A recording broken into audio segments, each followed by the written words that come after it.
Viva a compaixão. Gálatas, capítulo 2, versículo 20. Gálatas 2, 20.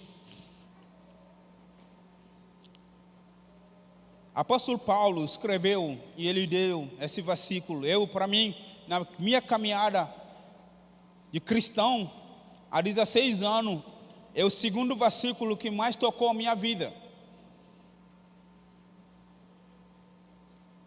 A primeiro é Atos 20, 24, que o apóstolo Paulo vai dizer: todavia, não importa nada para mim mesma, mas somente para completar a minha carreira, a minha corrida de pregar o evangelho da graça de Deus. Esse é um dos versículos que me impactou muito para a obra de Deus. E esse versículo aqui é o segundo, que vai dizendo no Gálatas 2:20, foi crucificado com Cristo, assim já não sou mais eu que vivo, mas Cristo vive em mim.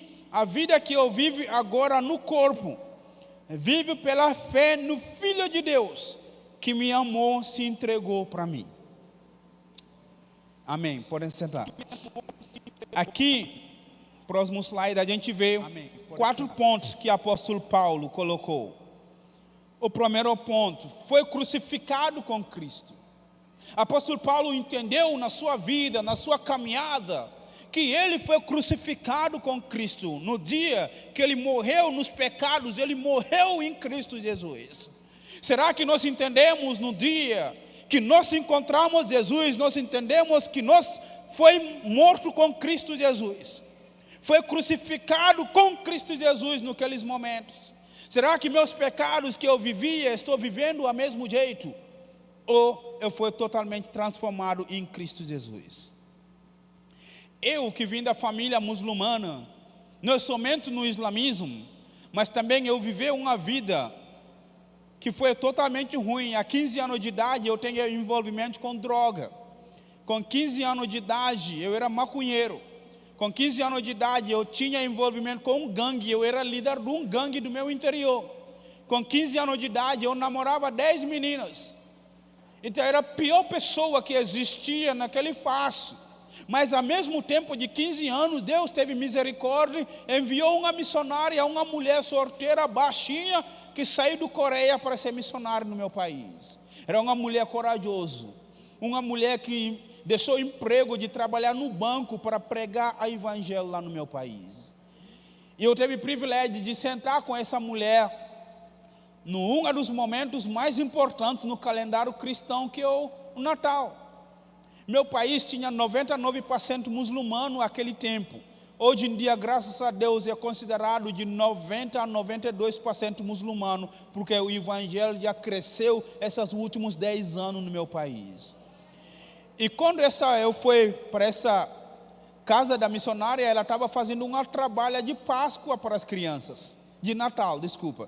Eu fui lá, a minha ideia que eu fui para visitar é para receber biscoito, bala, bombom, camisa e uma calça.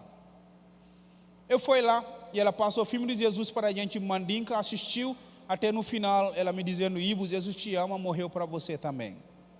Mas eu não queria acreditar. Eu fui em casa, voltando para casa, ganhou biscoito, ganhou bala, ganhou camisa e uma calça. Então só faltar o tênis para completar a festa de Natal, né? Então, como que a missionária me abençoou. Eu voltei em casa com o pensamento: Ivo, vai estudar o Alcorão, que é o livro sagrado dos muçulmanos, e vai confrontar os cristãos. Quando eu comecei a estudar dentro do Alcorão, Deus começou a revelar para mim no próprio Alcorão, sem pegar a Bíblia. Eu estudei Alcorão 3 anos. Dentro do Alcorão eu encontrei Isa Kalimatu Minhu, Isa Nurullah, Isa Ruhullah, Isa Al-Mashiach. Já entendeu? Isa é Jesus, Kalima significa a palavra que vem a partir de Deus, que é a palavra de Deus. Isa Nurullah, Jesus, Nur é a luz que vem a partir dele. Isa Ruhullah, Jesus, o Espírito que vem a partir dele. Isa Al-Mashiach, Jesus, Messias. E o Alcorão tem essas 4 palavras falado claramente dentro do Alcorão sobre Jesus. E quando eu vi isso, Deus começou a abrir os meus olhos, porque tem alguma coisa diferente nesse homem chamado Jesus. Mas que é essa diferença? foi perguntar para os meus professores. Eu tinha 2 professores do islamismo, na escola pública e em casa. Eu comecei a estudar o Alcorão para memorizar e decorar o Alcorão com 5 anos de idade. E eu tinha 15 anos, já tinha decorado metade do Alcorão, já tinha conhecimento do islamismo bem profundo. Eu fui melhor aluno do islamismo 3 anos seguintes na sala, nunca tirou nota 9 no islamismo, é sempre 10, porque eu era muito dedicado para estudar o Alcorão. Mas ao mesmo tempo, quando eu comecei a ter a dúvida do Alcorão, foi quando eu encontrei essas palavras. Quando eu comecei a ler a Bíblia, 3 anos depois, eu pedi a Bíblia para a missionária, e eu comecei a ler, ela me pediu para que eu leia o Evangelho do João. João capítulo 1, versículo 1, o princípio é verbo estava com Deus, esse verbo é Deus. E essa foi a palavra mais tocante, mais marcante na minha vida, para ver que eu tinha visto no Alcorão que Jesus é a palavra de Deus, mas essa palavra não foi mostrado claramente, como que João explicou e deixou a gente claro. Eu falei, então, o Alcorão tem uma coisa errada, mas eu estou achando coisa certa aqui nesse livro. Mas eu não queria aceitar. Eu passei 6 meses estudando a Bíblia, do João capítulo 1 a 14. É loucura, né? Porque já lê a Bíblia toda em um ano, várias vezes. Mas nesse tempo, no primeiro início da minha caminhada, eu passei 6 meses estudando João, a capítulo 1 a 14. Quando eu cheguei em 14, versículo 6, eu sou o caminho, a verdade e a vida. É só esse um versículo. Eu sempre pergunto para mim, a pessoa diz que Tomé é uma pessoa duvidosa. Eu não vi o Tomé como pessoa duvidosa, eu vi o Tomé como um questionário. Ele gosta de questionar, ele gosta de perguntar, de tirar suas dúvidas. E ele fez uma pergunta para Jesus no versículo 5, mostrar o caminho. Qual é o caminho que tu está falando? E Jesus vai dizendo, eu sou esse caminho. Ele não parou somente de falar caminho, ele falou, eu sou a verdade. E ele continua falando que ele é a vida. E ninguém vinha ao Pai se não foi por ele. Esse versículo me levou para receber o Jesus como meu Senhor e Salvador. Mas Deus nunca me deixou, Ele estava sempre presente, sempre cuidando de mim. E depois desses tempos, viver com cristão, consegui o trabalho. Quando eu me formei na área informática, abri uma empresa para mim. Em 2010, Deus me chamou para a obra, eu fechei minha empresa, fechei tudo, saiu para fazer a obra de Deus. Pessoas me olham, falam, Ivo, você é doido. Tu sofreu tanto nos primeiros 3 anos de ser crente. Depois disso, tu se formou, tu tem tua própria empresa. Tu fechou tua empresa para fazer missões. Aqui em Gâmbia, nenhuma igreja ajuda a missionária. Sei como que é. Mas Deus nunca deixa de cuidar de mim. E pela glória e honra dele, ele me levou 8 países para pregar o Evangelho. Aqui no Brasil, já teve em 8 estados de pregar o Evangelho de Cristo Jesus. Quando eu trabalhava, ganhava com a mesma empresa que eu tinha. Eu ganhava 5 salários na minha empresa, eu ganhava mais 3 salários no segundo emprego que eu tinha. Mas eu nunca trabalhei nem 2 países. Conhecia somente 2 países na vida. Mas com a chamada de Deus para fazer a obra, quando eu não ganhava nem salário mínimo, Deus me levou 8 países para pregar o Evangelho. Foi isso que eu consegui entender, que o apóstolo Paulo falou. Eu fui crucificado com Cristo. Crucifica com Cristo e deixar tudo na mão de Cristo para que Ele dirija a nossa vida. Eu não sei para onde que você está vindo, para onde que você está caminhando. Está caminhando com Cristo Jesus. Deixa Ele dirigir a tua vida. Deixa que Ele seja a piloto da tua vida. Deixa que Ele te guia para os caminhos que você vai estar continuar caminhando. Porque em Cristo Jesus, que vida que nós estamos vivendo não é mais nossa, mas é dele. A vida que você tem hoje não é sua vida, a vida é dele. Foi isso que nós precisamos entender. Que tudo que nós temos é de Deus. Tudo que nós somos é de Deus. A nosso pensamento é para glorificar e honrar o nome de Jesus Cristo. E essa tem que ser a nossa viver cada dia, cada minuto, cada segundo. E o apóstolo Paulo vai dizendo, a vida que eu vivo agora no corpo, eu vivo pela fé no Filho de Deus. Será que nós temos essa fé?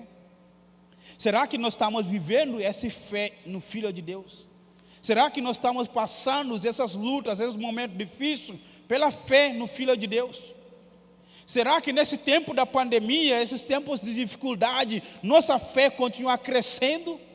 Ou nossa fé está morrendo? Essa semana passada, foi domingo da igreja para seguida, que caiu mesmo domingo de pastor. Eu esteve pregando mais ou menos 3 igrejas.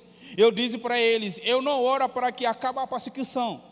A perseguição nunca vai acabar contra a igreja, contra a crente.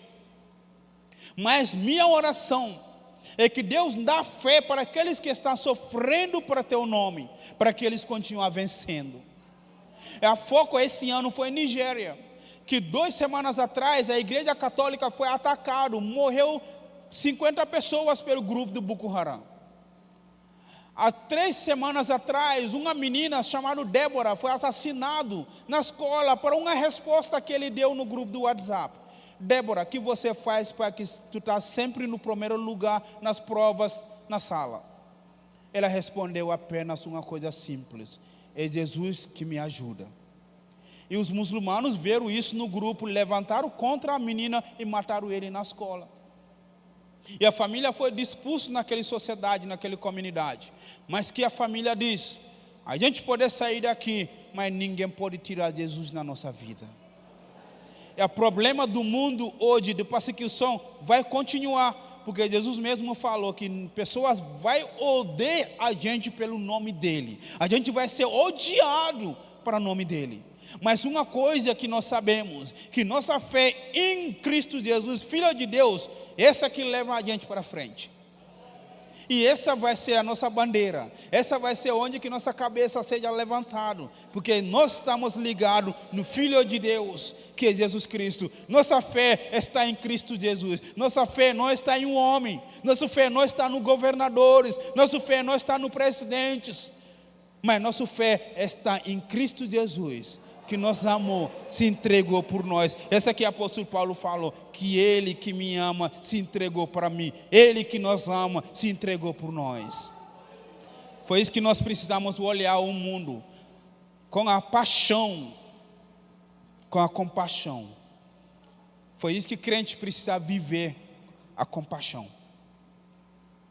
A próximo slide. Que é a compaixão? Compaixão é para sentir a simpatia, a empatia. A compaixão vem de uma palavra latim que significa simpatia, empatia, que tem origem do grego também. Ele significa sofre com. Será que nós com a igreja estamos sofrendo com aqueles que estão sofrendo? Será que hoje nós, a igreja, estamos olhando para aquelas pessoas sofrendo lá fora, igual que o sofrimento que eles estão passando no corpo de Cristo, nós também fazemos parte disso? Com grande tristeza, eu vi a igreja brasileira cuidando mais animal do que a obra de Deus. Tem crente que tem 2, 3 cachorros, tem 2, 3 gatos, tem passarinho, que gasta dinheiro, 100 reais, 200 reais com passarinho, com gato, com cachorro, mas não gasta nem 10 reais com a obra de Deus. E nós dizemos que nós somos crentes, nós dizemos que somos a igreja. Onde está a obra de Deus? Tu pode cuidar aquele cachorro, pode cuidar aquele gato, mas se tu cuida aquele irmão para conhecer Jesus, ele vai morar no teu lado no céu. E seria o melhor tesouro que nós entramos no céu, não é sozinho, mas entrando com o povo que foi alcançado pelo sangue de Cristo, porque nós somos comprados pelo sangue de Cristo. Essa que precisa ser nossa compaixão de viver com crente cada dia. Eu entendi que nós temos 4 problemas, por que nós estamos tendo essa compaixão? Pode passar o próximo slide. Por que nós estamos vivendo essa? São 4 problemas: visão, paixão, compromisso e investimento. São 4 problemas que nós temos. Visão, paixão, esses 4 problemas a gente vê, são tudo solução que Deus deu por nós como ser humano. A visão, quando nós falamos a visão, é a visão que Deus tem por esse mundo, que Deus tem por cada um de nós. Ser humano caiu no pecado, Adão e Eva. Deus o olhou e Ele mandou resgatador, salvador, que era filho único que Ele tinha, para vir morrer por nós. Essa é a visão de Deus, para que o mundo todo pode conhecer Ele. Foi isso que João 3,16, que é o versículo que todo mundo conhece, vai dizendo que Deus amou o mundo de tal maneira que deu seu único filho, para que tudo nele que crê nele tenha vida eterna. Essa é a visão de Deus. E a visão do seu filho foi a mesma coisa, se entregou para morrer por nós. No Mateus 28, quando ele estava voltando, a partir do versículo 18, ele vai dizendo para a gente, por enquanto, indo fazendo discípulo, batizando o nome do Pai, do Filho e do Espírito Santo. Eu estarei com vocês até com o fim. Mas tu sabe que nós hoje, igreja, nós esquecemos esse mandamento. Essa não é uma coisa para negociar, é um mandamento que Jesus deu para nós, para ir e fazer discípulo. Para ir fazer discípulo não é somente para o pastor Ailton, não é somente para os evangelistas da igreja, não é somente dos líderes de cada departamento da igreja, mas é para a igreja toda fazer discípulo. E nós esquecemos disso. E nós tiramos nossas mãos que nós não queremos fazer, porque nós temos falta de visão de Deus. Deus olhou para a gente com todos os nossos defeitos, com toda a nossa falha. Mandou seu filho para morrer por nós, porque Ele nos ama. E Ele tem uma visão para nós. Será que nós temos a mesma visão para dar de volta por Ele? A segunda palavra é paixão. Quando nós somos apaixonados por alguém, a gente mostra para todo mundo, né, que estão apaixonados. Eu encontrei meu namorado, minha esposa, eu estou casado, vai andar com aliança para onde que passa. É bom para ser apaixonado por teu namorado, tua namorada. É bom para ser apaixonado por tua esposa. Mas a melhor paixão é para ser apaixonado por Deus. Se nós somos apaixonados por Deus, quando nós entramos dentro do ônibus, a gente vai pregar o evangelho para aquela pessoa sentada no meu lado. Eu não posso calar minha boca porque eu tenho paixão. Eu estou apaixonado por Cristo Jesus. Pessoas sentadas no nosso lado, a gente não fala do amor de Deus. Nós hoje em dia não passamos nas praças para fazer evangelismo. Hoje em dia nós crentes precisamos voltar para aquele primeiro amor que nós encontramos em Cristo Jesus.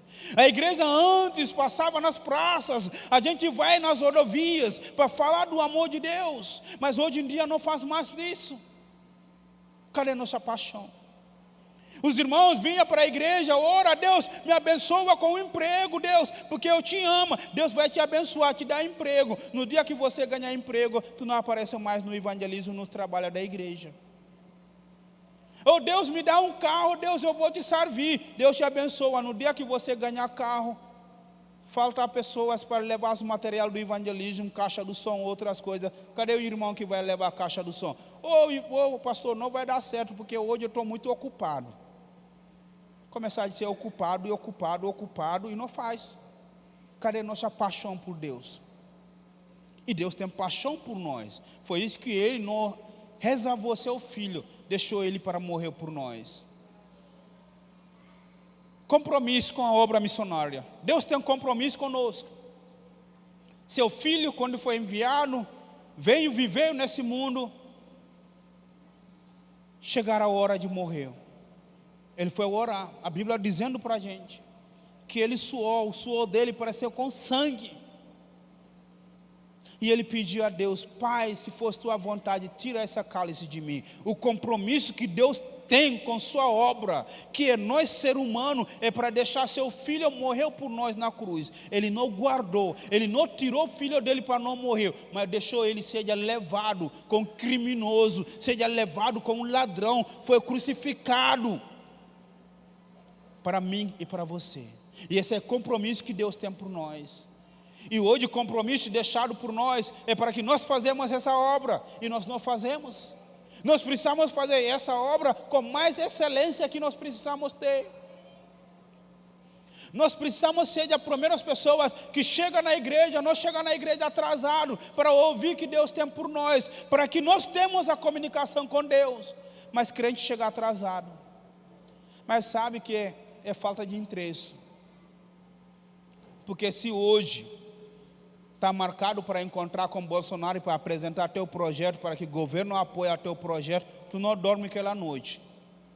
Se é marcado 9 horas, 7 horas, tu está saindo de casa para encontrar naquele local. Mas quando é para a gente vir para a igreja, quando que é a coisa de Deus, a obra de Deus, a gente chega atrasado. Cadê nosso compromisso? Será que nós amamos a Deus?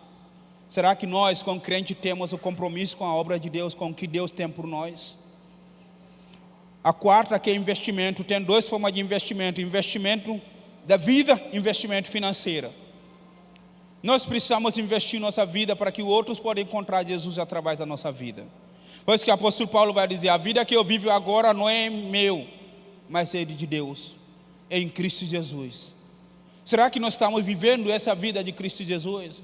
Será que para onde que eu estou passando, para onde que eu ando, eu mostro para o povo quem é Jesus? Ou será que eu estou vivendo para ser um crente só que agrada a minha barriga?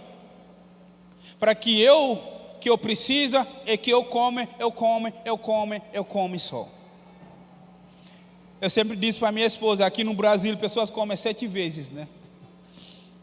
É café de manhã, merenda, almoço, merenda, vai lanchar, adiantar, ainda vai merendar. Alguns tomam mingau antes que dormir, né? Aí mais ou menos 7 vezes tu já comeu. Será que aqueles momentos que você está comendo, tu está sentindo triste ou tu está alegre? Será que tem alguém que vai sentar na mesa para comer triste?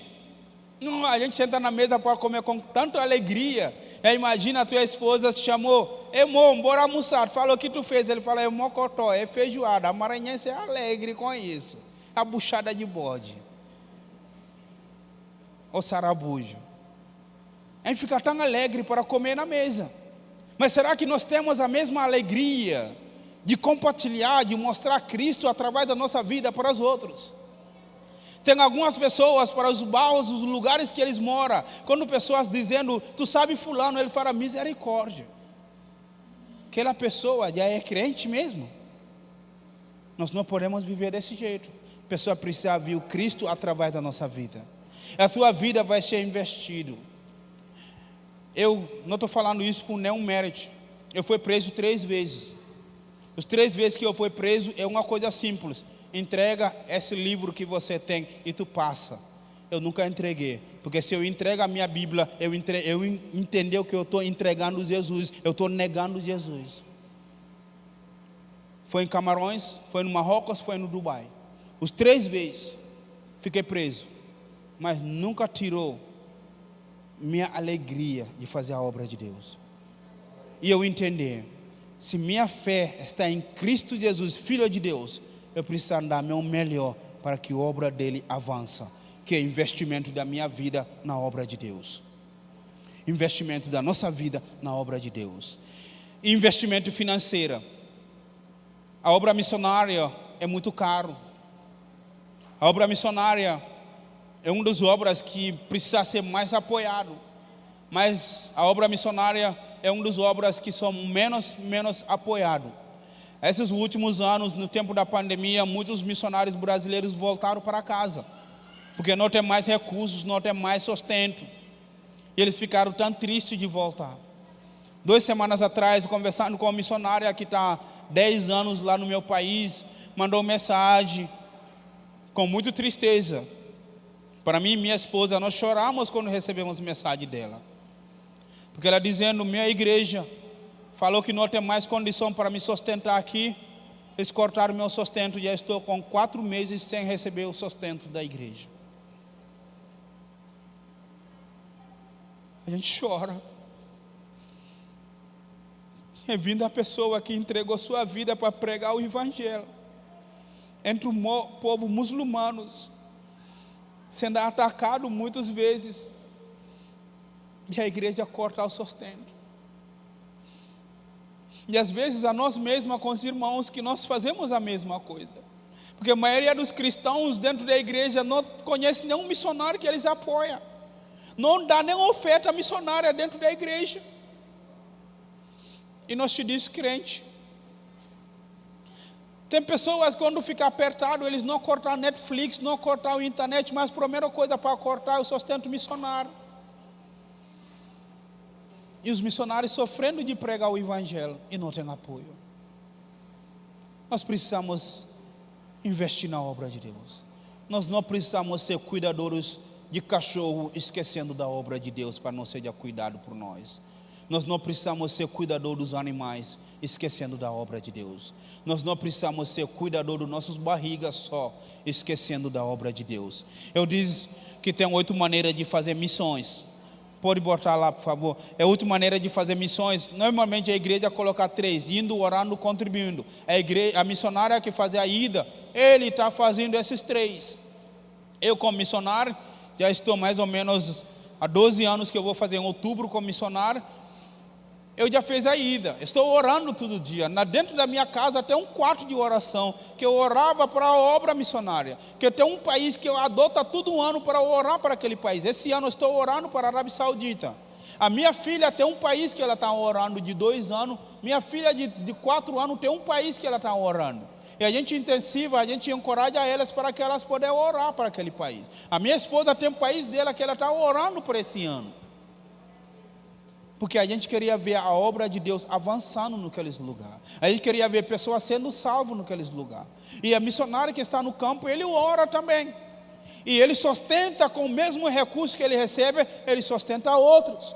Eu recebo mais ou menos R$1.800 de oferta da igreja e os irmãos. E a escola da minha filha é mais de R$800 por mês. Então R$800 já tirou no 1.700. Nem dá nem para pagar o aluguel, nem para a alimentação. Mas a gente todo mês tira para ajudar os missionários que nós temos em Gâmbia, que são os missionários que nós apoiamos lá. Foi isso que eu falo. A crente não pode escolher só uma de fazer missões, pode fazer os 3 ao mesmo tempo sendo crente. Foi isso que eu botei 8 maneiras. Pensamento global, pensa no mundo, um mundo que está perdido, que precisa de nós. Ler e ser inspirado. Crente precisa ler a palavra de Deus, a Bíblia. Nós precisamos ler, comer ele todo dia. E essa vai inspirar a nossa vida. O crente precisa fazer um viagem missionário, pelo menos na vida. O viagem missionário não é um lugar bem distante. Não pensa só, eu vou para a África. Tem alguém que fala, tu vai para a Bolívia quando tu não nem fala com Lívia que está no teu lado. Então, se tu vai para a Bolívia, antes que vai para a Bolívia, procurar uma Lívia no teu lado, falar do amor de Deus para aquela Lívia, depois tu vai para a Bolívia. Então, nós temos muitos lugares aqui no Maranhão, aqui mesmo no Ilha de São Luís, que precisa de Jesus. A igreja pode organizar um viagem missionário para esses lugares. E você que é crente, não ficar por fora, ficar por dentro. 4, faz amizade com missionário. Conhece algum missionário que você pega contato, manda bom dia, manda boa tarde, ou convida um missionário para comer mocotó, feijoada na tua casa. Para ter amizade com os missionários, porque muitos missionários estão jogados lá no campo e ninguém fala com eles. São as pessoas que têm menos amigos nessa terra. Eles estão lá pregando a palavra, sofrendo com tudo, e não tem ninguém que dá bom dia, boa tarde, meu irmão, eu estou orando contigo, eu estou junto contigo nessa obra. E a maioria das vezes a gente nem faz isso. Quem que levanta de manhã e lembrar que o teu pastor e mandar mensagem, pastor, bom dia, estou orando para você, como é que estão as coisas? Ou a gente vê só quando a coisa está quente lá em casa, tem problemas, a gente vem logo para aconselhamento. Mas para orar é difícil, né? E para encorajar, para mandar as mensagens é difícil. É a mesma coisa com os missionários no campo. Então faz amizade com o missionário. 5, ora por uma motivação específica. Eu já falei do país que eu estou orando esse ano. Ora para uma coisa específica. 6, faz uma contribuição específica, sacrificamente. Tem uma contribuição que dou no bolso para tirar. Não deixa a tua carteira apertada para não sair a oferta. Oferta ajuda a obra missionária para onde que tua igreja está fazendo. 7, cultiva um compromisso com missões. Tem compromisso com a obra de Deus. Precisamos continuar tendo esse compromisso com a obra de Deus. E 8, encoraja outros com missões. Encoraja tuas amigos para fazer missões, para ofertar em missões. Não fala por teus filhos, Deus me livre, tu não vai ser missionário. Abençoa para que Deus levante a nova geração que prega a sua palavra, porque a nossa geração está precisando de hoje do que nunca mais dos missionários, de pregador da sua palavra. E você é uma resposta desta. Foi isso que o apóstolo Paulo diz por nós, Atos 20, versículo 20, Gálatas 2:20, foi crucificado com Cristo. Assim, já não sou mais eu que vive, mas Cristo vive em mim. A vida que eu vivo agora, eu vivo no corpo, vivo pela fé no Filho de Deus, que me amou, se entregou para mim. E esse que Ele se entregou por nós, nós precisamos levar outras pessoas com a gente no céu. Lá no céu vai ser grande alegria, vindo todos os povos, raças, nações, levantando o clamor, glorificando, exaltando o nome do Senhor e cantando muitas músicas bonitas que nós podemos ver lá. Nós podemos ouvir lá o povo cantando: Santo, Santo, é o Senhor Deus poderoso, digno de louvor, digno de louvor. Tu és santo, santo, é o Senhor Deus poderoso. A gente podemos ouvir também eles cantando em outras línguas. Holy, holy, are you Lord God Almighty? Worthy is the Lamb, worthy is the Lamb. You are holy, holy.